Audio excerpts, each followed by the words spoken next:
शिक्षा और संस्कृति की ये आवाज जानी पहचानी उत्तराखंड मुक्त विश्वविद्यालय आपके लिए लेकर आया है 91.2 एफएम पर बदलते शहर की धड़कन हेलो हल्द्वानी।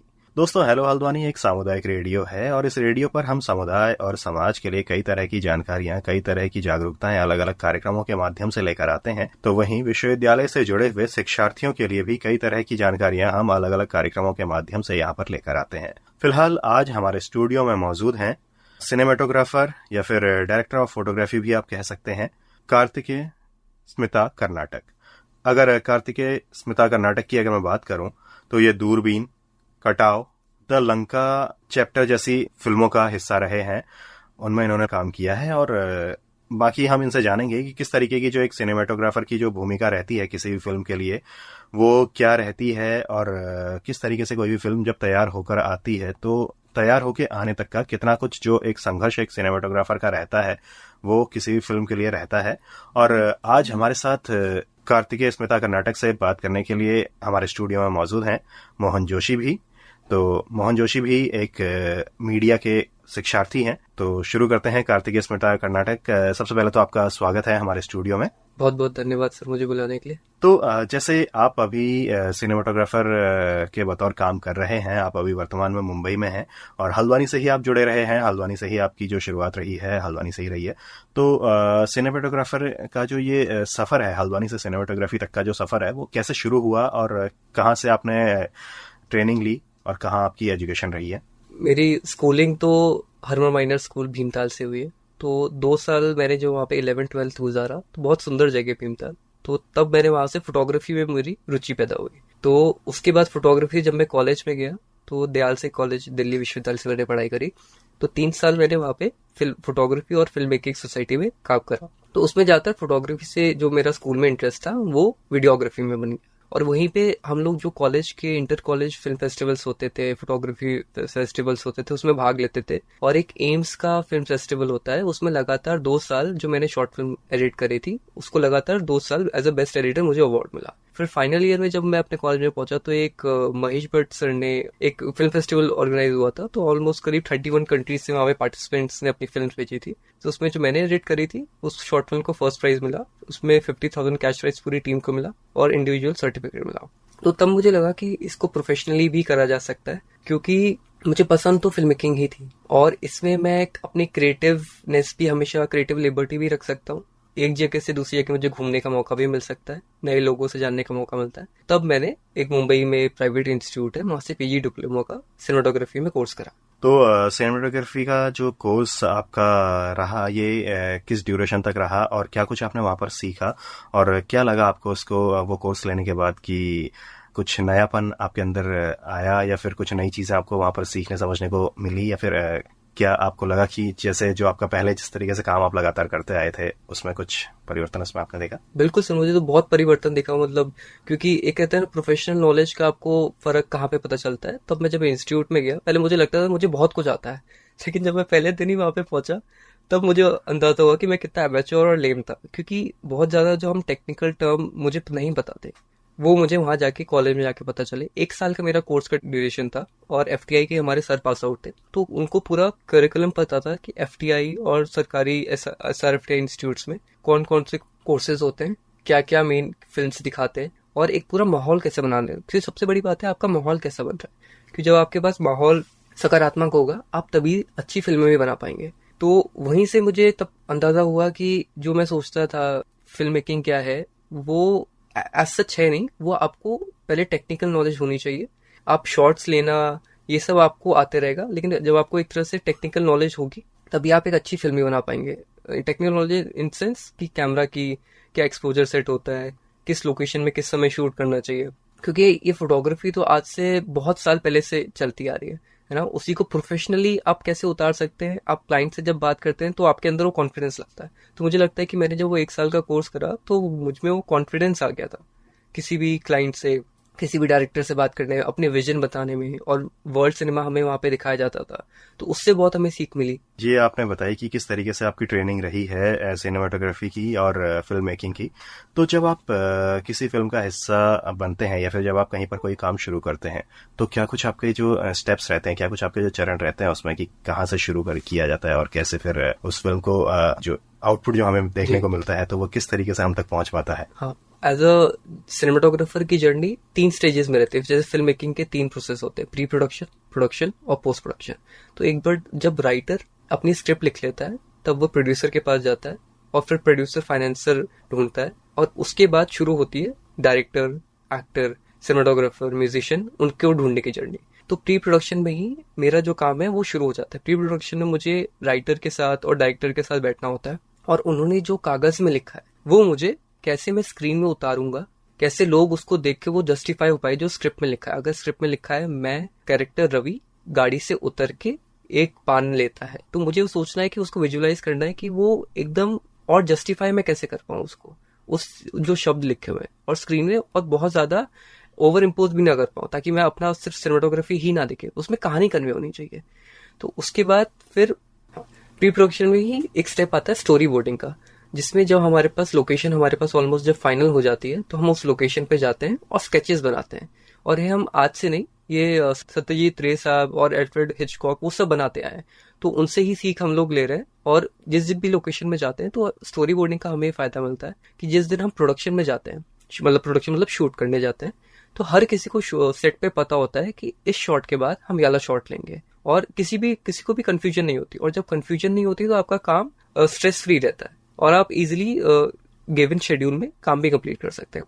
तो ये हो गई बात प्रोडक्शन की। फिर उसके बाद आता है पोस्ट प्रोडक्शन। तो पोस्ट प्रोडक्शन में जब एडिटिंग फिल्म की हो जाती है, सारे शॉट्स जोड़ लिए जाते हैं, तब एज अ सिनेमाटोग्राफर का काम होता है डीआई आर्टिस्ट के साथ, जिसको डिजिटल इंटरमीडिएट या फिर कलरिस्ट भी कहते हैं, उनके साथ बैठना और उनको बताना कि ये जो मैंने लाइट डाली है आप इसमें ये वाला कलर डाल सकते हैं, क्योंकि आप जैसे फोटो की भी एडिटिंग करते हैं सिमिलरली वैसे ही वीडियो की भी कलर ग्रेडिंग होती है। तो उसी में कलर टोन के हिसाब से ये मेरा एज अ डीओपी काम होता है, ताकि लोगों को ये पता चले कि बहुत सारे अलग अलग कलर से मूड होता है, जैसे रेड का अलग होता है, ब्लू का अलग होता है, ग्रे का अलग होता है। तो वो मुझे डीआई आर्टिस्ट के साथ बैठना होता है और वो समझाना होता है। तो ये मेन स्टेजेस मेरा प्री प्रोडक्शन, प्रोडक्शन और पोस्ट प्रोडक्शन, तीनों स्टेजेस में मेरा इन्वॉल्वमेंट रहता है। जैसा कि कार्तिकेय जी ने हमें बताया जैसा भी उनकी जर्नी रही और कैसे कैसे वो अपने काम को अंजाम देते हैं और एक फाइनल आउटपुट एक पब्लिक के सामने आता है जो कि बहुत सारे स्तर पे लोगों को लुभाता भी है। तो मैं ये जानना चाहता हूँ, मेरा एक जिज्ञासा हुई है अब तक के आपके जर्नी को सुन के। सबसे पहला सवाल तो आप भीमताल से न्यू दिल्ली, ये आपने कब सोचा और कैसे हुआ? क्योंकि भीमताल में और ऐसे ही नैनीताल जो जिला है इसके आसपास के जो क्षेत्र हैं, बहुत सारे जो छात्र जो अभी कम स्तर पे पढ़ रहे हैं या फिर उनका एक सोच है आगे आने वाले समय में इसी लाइन को ज्वाइन करने की, तो कैसे आप उनको गाइड करना चाहते हैं कि वो किस तरीके से इसकी शुरुआत करें, किस लाइन के बच्चे इसमें ज्यादा अच्छे कर पाएंगे, कैसे छात्र जो हैं इस लाइन से जुड़ सकते हैं? मैं एक बेसिक जानना चाहता हूँ। भीमताल से मेरी नई दिल्ली की जर्नी इसलिए हुई क्योंकि मुझे दिल्ली विश्वविद्यालय के इसलिए पता था कि घर में पढ़ाई का माहौल था। मेरी माँ काफी पढ़ती लिखती रहती है और हमारे मामा जी लोग भी दिल्ली विश्वविद्यालय से पास आउट थे, तो उन्होंने बता रखा था कि अगर कहीं भी अगर बेस्ट एजुकेशन लेनी है, बेस्ट माहौल चाहिए आपको, वो आपको दिल्ली विश्वविद्यालय में बिल्कुल मिलेगा। तो 11th-12th में मुझे आ गया था कि अगर मुझे जाना है तो ऐसा नहीं है कि उत्तराखंड में अच्छे विश्वविद्यालय नहीं, उत्तराखंड में भी है, लेकिन अगर मुझे वर्ल्ड के बारे में, पूरी दुनिया भर के बारे में जानना है, भारत के बारे में जानना है, तो मुझे दिल्ली जाके 3 साल तो कम से कम पढ़ाई करनी चाहिए और दिल्ली विश्वविद्यालय के किसी कॉलेज से करूंगा। आप भीमताल के या इनके आसपास के जो ऐसे ग्रामीण क्षेत्रों से जुड़े हुए जो छात्र छात्र हैं, इनको आप किस तरीके से मोटिवेट करना चाहेंगे इस लाइन के लिए कि इसका स्कोप है आजकल? और शुरुआत इनकी कैसे होनी चाहिए? शुरुआत तो ऐसे हो सकती है क्योंकि आजकल आपके पास YouTube में सब कुछ अवेलेबल है। YouTube में जितने सारे के सारे फिल्म स्कूल्स हैं वो अपने गेस्ट लेक्चर्स की वीडियोस डालते हैं। जैसे मैं FTI नहीं जा पाया, तो FTI के जो गेस्ट लेक्चर्स हैं मैंने उनका YouTube चैनल सब्सक्राइब कर रखा है और उसमें जो भी सिनेमाटोग्राफर्स, डायरेक्टर्स जाते हैं वो अपनी मास्टर क्लास देते हैं और उसमें अपलोड करते हैं। तो एक तो वो बहुत बड़ी सीख होती है। और सिर्फ FTI के लिए मैं एग्जांपल नहीं दे रहा हूँ, दुनिया के जितने सारे फिल्म स्कूल्स हैं, न्यूयॉर्क फिल्म अकेडमी, प्राग फिल्म अकेडमी, वो सब के सब अपने YouTube चैनल्स में डालते हैं। लेकिन बात वही है, अगर आपको अंग्रेजी आती है, कि बहुत सारे अंग्रेजी में ही सब कुछ डालते हैं, तो सबसे पहले तो थोड़ा सा अंग्रेजी में कमांड रखिए। ऐसा नहीं है कि हमारी हिंदी भाषा में कुछ नहीं होता, काम सब कुछ यहाँ पे हिंदी में होता है। लेकिन आपको अगर दुनिया में किसी से भी बात करनी है, क्योंकि ऐसा नहीं है कि फिल्म मेकिंग सिर्फ हल्द्वानी तक ही सीमित है या सिर्फ उत्तराखंड या भारत तक, आपको प्रोजेक्ट के लिए किसी और देश में भी जाना पड़ सकता है, तो आपको अंग्रेजी जरूर आनी चाहिए। ज्यादातर फिल्म स्कूल में जो इंग्लिश, जो भारत से बाहर के, वो सब इंग्लिश में मास्टर क्लास देते हैं। तो उसके बाद अगर कोई भी भीमताल या कोई भी उत्तराखंड के किसी ग्रामीण क्षेत्र से है, तो वो इन सारी यूट्यूब चैनल्स को सब्सक्राइब कर सकता है। बहुत सारे ऐसे आर्टिकल्स आते हैं जो हर हफ्ते वो अपनी इनसाइट्स देते हैं कि कैसे आप फिल्म मेकर बन सकते हैं। और आजकल तो सबसे अच्छी हमारे पास बात है कि हम एनालॉग से डिजिटल में 100% शिफ्ट हो चुके हैं। मैंने खुद कभी भी एनालॉग में शूट नहीं करा। जो मेरे सीनियर्स होते थे वो बताते थे हमें, जो अभी सेट पे मिलते हैं, वो कहते थे एनालॉग में शूट करने पहले आपको इतना सामान चाहिए, आपको उतना ज्यादा बजट चाहिए। डिजिटल में आजकल हम फोन से भी जो फिल्म बनाते हैं उसको भी पुरस्कार मिलते हैं, क्योंकि सबसे बड़ी बात है कंटेंट की, कि आप कंटेंट क्या कह रहे हैं। ये मैटर नहीं करता कि आप कौन से कैमरे से कह रहे हैं या कौन सी स्टार कास्ट के साथ कह रहे हैं। बहुत सारे नए नए फिल्म फेस्टिवल्स इसलिए ही नए नए लोगों को प्रेरित करते हैं। तो अगर कोई भी उत्तराखंड के कोई छोटे से शहर से, छोटे ग्रामीण क्षेत्र से आता है, अगर उसके पास कोई कहानी है दिमाग में, जो आसपास खुद वो देख रहा है कि ये स्ट्रगल है लोगों का या कोई ऐसी अच्छी कहानी वो बताना चाहते हैं, तो अपने फोन से शूट करके, फोन में ही आजकल बहुत सारे फ्री एडिटिंग सॉफ्टवेयर भी आ गए, म्यूजिक एप्स भी आ गया, म्यूजिक भी डाल सकते हैं, तो उससे आप शुरुआत कर सकते हैं। क्योंकि मैंने भी एक तरह से शुरुआत में जब मैं 11-12 में था, फोटोग्राफी वाले फोटो वाले कैमरे से छोटे छोटे व्लॉग्स बनाता था, जो शायद आज मैं खुद नहीं देखना चाहता हूँ, लेकिन मैं ऐसा उसको स्टेपिक, मतलब उनको एक तरह से सीढ़ियां कहूंगा आज खुद के लिए, क्योंकि उस समय मैंने जो एडिटिंग करी, फोटोज वीडियोज बनाई, तो आज मुझे वो पता चलता है कि हाँ मैंने उस समय कर ली थी, तो आज तो उससे बहुत बेहतर कर सकता हूँ। तो इस समय पे आपने शुरुआत करी, ऐसे ही बहुत सारे जो लोग हैं या लड़के हैं, लड़कियां हैं, आजकल के जो शिक्षार्थी हैं, वो शुरुआत इसी तरीके से करते हैं। कैमरा उठाते हैं फोन का और कुछ भी शूट करते हैं, और जो उनके समझ में आता है उसको शूट करके डालते हैं, कुछ नया छोटा मोटा कंटेंट डालते रहते हैं। तो एक वो जर्नी आपकी रही, और एक ये जर्नी जब आप एक डीओपी के तौर पे काम कर रहे हैं, तो बतौर डीओपी और बतौर एक शुरुआती दौर पे आपको दोनों में कितना प्रोफेशनलिज्म के तौर पे कहूँ, या फिर कितना अंतर आपको समझ में आता है, कितना अंतर है? बहुत बहुत अच्छा सवाल है सर, क्योंकि जब मैंने शुरुआत करी थी, मैंने कभी सोचा भी नहीं था कि मैं एक सिनेमाटोग्राफर बनूंगा। तब 11th में मुझे पता भी नहीं था कि एक डायरेक्टर और फोटोग्राफी क्या होता है। तब बस ये पता होता था कि डायरेक्टर ही सब कुछ करता है, क्योंकि हर जगह डायरेक्टर का ही नाम आता है। फिर जब 11-12 मेरी पास हो गई, जब कॉलेज में गया, जब मैंने खुद कैमरा से वीडियोस बनाना शुरू करा, तब पता चला कि as a director of photography की, एज अ सिनेमाटोग्राफर की कितनी ज्यादा अहमियत होती है। तो जो मैंने 11-12 में जो वीडियोस बना रहा था, और आज जो वो उसका कुछ कंटेंट, मतलब बहुत छोटी सी कहानियां होती थी, लेकिन वो मैं सिर्फ अपने लिए बना रहा था, जो छोटे छोटे व्लॉग्स थे। लेकिन आज जब मैं फीचर फिल्म शूट करता हूँ या डॉक्यूमेंट्री शूट करता हूँ, तो मैं खुद अकेले नहीं करता हूँ, मैं पूरी टीम के साथ लूप में रहती है। उनको सबको प्रोसेस पता होता है कि हम इस दिन यहाँ पे शूट करेंगे। तो प्रोफेशनली ये चेंज आया है। पहले जो व्लॉग मैंने शुरू करता था, व्लॉग शूट करता था, उसमें होता था कि चलो यहाँ जाएंगे, ये शूट करूंगा, लोकेशन दिखाऊंगा, मैं क्या कर रहा हूँ वो दिखाऊंगा, बस खत्म, घर में आके रेड कर दूंगा। लेकिन आज मैं ऐसा नहीं कर सकता हूँ। आज मैं अगर किसी जगह मुझे एक हफ्ते बाद जाना है, तो एक हफ्ते से पहले पूरी प्लानिंग होगी, प्री प्रोडक्शन होगा, यहाँ जाएंगे, इस समय यहाँ पे शूट करेंगे, ये 1 घंटे का लंच ब्रेक होगा, लंच ब्रेक के बाद हम ये शूट करेंगे। तो ये प्रोफेशनलिज्म आया है। और ये प्रोफेशनलिज्म इसलिए भी आया क्योंकि शायद मैंने फिल्म स्कूल से 1 साल जो पढ़ाई करी, तो हमें वहाँ पे पूरा माहौल बताया गया। कहने का मतलब आपका ये है कि पहले लाइटिंग, इस लोकेशंस और प्री स्क्रिप्ट आप पहले तैयार नहीं करते थे जब मोबाइल उठाते थे, और अब आप ये सब पहले से एक स्क्रिप्ट तैयार करके लाइटिंग और लोकेशन की पूरी जानकारी लेने के बाद कुछ शूट करते हैं, जो कि आपका मेन अंतर है। आपको समझ में आता है एक कोर्स करने के बाद और नॉर्मल जब आप कैमरा उठा के आप शूट करते थे उसमें। बिल्कुल अंतर इसलिए भी आया सर क्योंकि अब रुपए इन्वॉल्व होते हैं। क्या सबसे बड़ी बात है रुपए की। पहले मैं खुद का कैमरा था, पहले आप सिंगल भी काम करते थे, अब टीम वर्क होता है। अब टीम वर्क है। अब प्रोड्यूसर जब रुपए लगा रहा है तो चाहता है कि मैं इतने रुपए लगा रहा हूँ तो मुझे उसका वर्थ दिखना चाहिए, है ना। तो जब रुपए इन्वॉल्व होता है, आउटपुट आना चाहिए। तो जब रुपए इन्वॉल्व होते हैं तो आप हमेशा हाई स्टेक्स में रहते हैं। अगर आप कुछ भी गलती करेंगे आपको हटाया जा सकता है, बदला जा सकता है। अच्छा, एक चीज आपने अभी बीच में दौरान अपने कही थी कि आप लोकेशन पे जाके स्केचेस बनाते हैं, लोकेशन स्टोरी बोर्डिंग पे। हाँ, तो इसका मतलब ये भी हुआ कि एक डीओपी के लिए ये भी बहुत एक जरूरी स्किल में आ जाता है कि वो इस स्केचेस में उसकी एक्सपर्टीज हो, सो दैट कि वो अपने काम को बहुत अच्छे से बेहतर तरीके से। ये क्या जरूरी है या नहीं सर, ये बिल्कुल जरूरी तो नहीं है, लेकिन क्योंकि मुझे थोड़ा बहुत स्केचेस में थोड़ा बहुत इंटरेस्ट है। बहुत सारे जो स्टोरी बोर्ड, मतलब बहुत सारे जो डीओपीज होते हैं, जैसे रॉजर डीकन्स, वो काफी अच्छे सिनेमेटोग्राफर है, तो वो उनका खुद का एक स्टोरी बोर्ड आर्टिस्ट है। तो जब भी वो लोकेशन में जाते हैं किसी रेकी में, तो अपने उस स्टोरी बोर्ड आर्टिस्ट को ले जाते हैं और स्टोरी बोर्ड आर्टिस्ट वहीं पे रफ स्केच छोटा सा बना देता है और फिर वो उनको डायरेक्टर्स को और सिनेमेटोग्राफर को दिखाता है कि ये मैंने बनाया। तो एज सच ये जरूरी नहीं है कि आप क्या स्केच अच्छा बना पा रहे हैं नहीं या नहीं, आपके लिए सबसे ज्यादा पावरफुल होना चाहिए आपकी विजुअलाइजेशन। अगर आप विजुअलाइज कर पा रहे हो उस सीन को, तब आप कैमरे में भी उतार सकते हैं, क्योंकि वो स्केच बनाना तो सिर्फ हाथ से ड्रॉ करना है ना, वो एक ड्राइंग है एक तरह से, लेकिन आपको विजुअलाइज सबसे ज्यादा बड़ा खेल है, आप अगर विजुअलाइज दिमाग से कर पा रहे हैं। तो अगर मैं ये कहूँ तो कि एक डायरेक्टर जो है किसी भी पिक्चर को चित्रण करके, या फिर ये कहूँ कि एक डायरेक्टर किसी भी चीज को सजीव करता है, लेकिन एक दायां हाथ कहूँ या फिर उसका दिमाग कहूँ डीओपी होता बिल्कुल है। सर, बिल्कुल, क्योंकि डायरेक्टर ने जो सोचा है वो मुझे कैमरा में उतार के दिखाना है, ताकि डायरेक्टर का दिमाग डीओपी कह सकते हैं, या कह सकते हैं सर, एक तरह से बिल्कुल कह सकते हैं, क्योंकि कहीं ना कहीं पिक्चराइजेशन, लोकेशन, सभी चीज, कैरेक्टर्स कैसे मूव करेंगे, बिल्कुल, ये सब कॉस्ट्यूम, हर चीज वो। और अगर म्यूजिक भी, जैसे हम गाने भी शूट कर रहे होते हैं, तो हमें उसके लिए पहले से म्यूजिक पता होना चाहिए, तभी हम बीट्स पे वो उस हिसाब से शॉट भी ले सकते हैं। तो हाँ, मतलब बहुत बड़ा एक अहम पार्ट है सिनेमेटोग्राफी और बहुत बड़ी जिम्मेदारी भी है।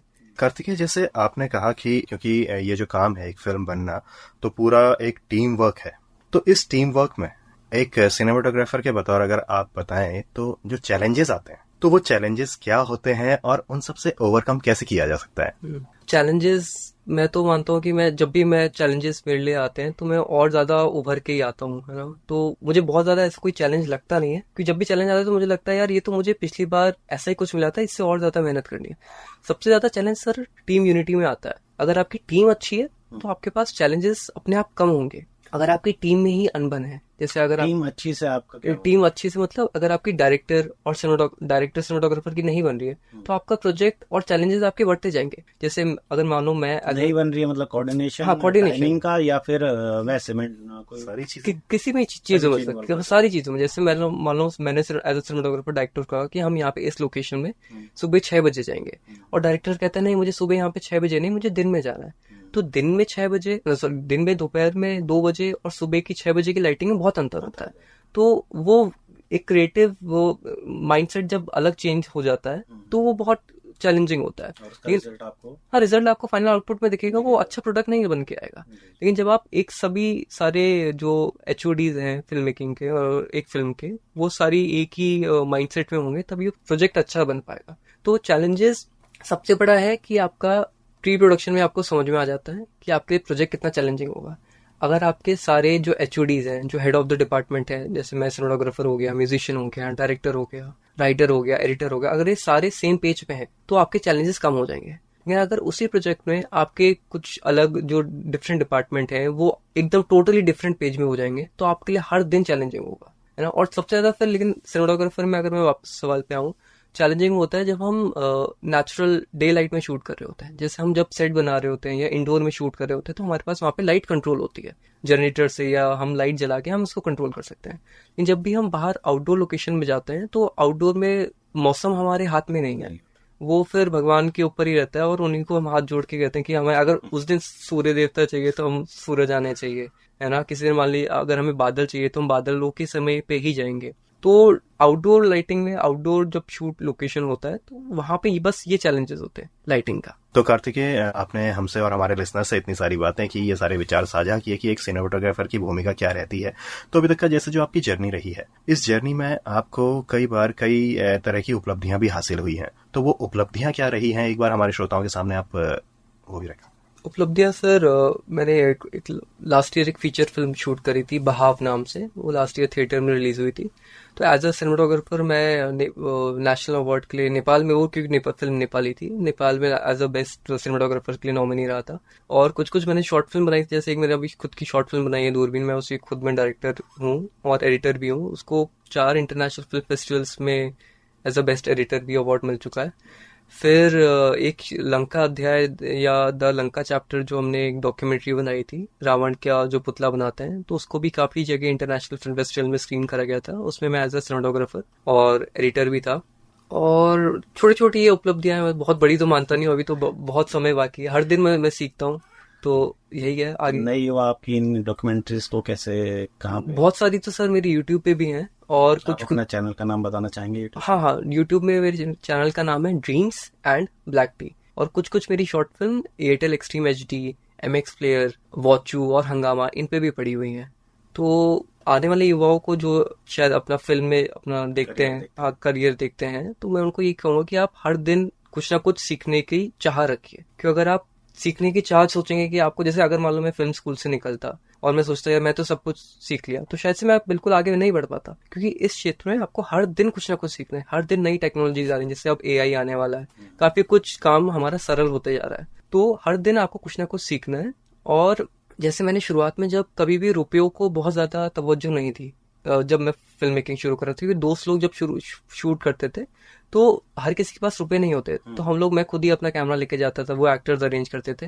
तो शुरुआती दिनों में रुपयों को बहुत ज्यादा आप नहीं ध्यान में रखिए कि यार आपके ही उम्र का इतने रुपए कमा रहा है, आप अपनी क्राफ्ट में ध्यान रखिए। ये शुरुआती दिन आपके वैसे कोर्स को कंप्लीट करने के हाँ बाद सर, की बात? हाँ, कोर्स को कंप्लीट करने के बाद, क्योंकि कोर्स को कंप्लीट करने के बाद भी अगर आपके पास शोरील नहीं होती है, शोरील मतलब आपका जो प्रोजेक्ट, अगर आपके पास बहुत सारे प्रोजेक्ट नहीं है, कोई भी नया डायरेक्टर या आपको कोई काम नहीं देना चाहेगा, तो शुरुआत में आपको एकदम लो बेस से शुरू करना पड़ेगा। तो शुरुआती दिनों में आपको रुपयों को ध्यान में मत रखिए, अपनी क्राफ्ट में और स्किल में ध्यान रखिए। एक बार आपके पास क्राफ्ट आ जाएगी, आप रुपए बिल्कुल कमा पाएंगे। क्योंकि देखिए, घूम फिर के भी बात रुपए पे ही आएगी। आप कितना भी अच्छा काम कर लीजिए, अगर आप रुपए कमा रहे हैं तो आप अच्छे से अपनी क्रिएटिव लिबर्टी, क्रिएटिव फील्ड को और आगे बढ़ा सकते हैं। और जब रुपए की बात आ गई है तो हम ये भी पूछ लेते हैं कि इसमें एज ए प्रोफेशनल शुरुआत में कितना कोई आदमी गेन कर सकता है, या एक जो फिर जिसे कहते हैं कि कितना वो अर्न कर सकता है, और लास्ट इसकी लिमिट कहाँ तक? सर एंड लिमिट तो कुछ भी नहीं है, मैं सोच रहा था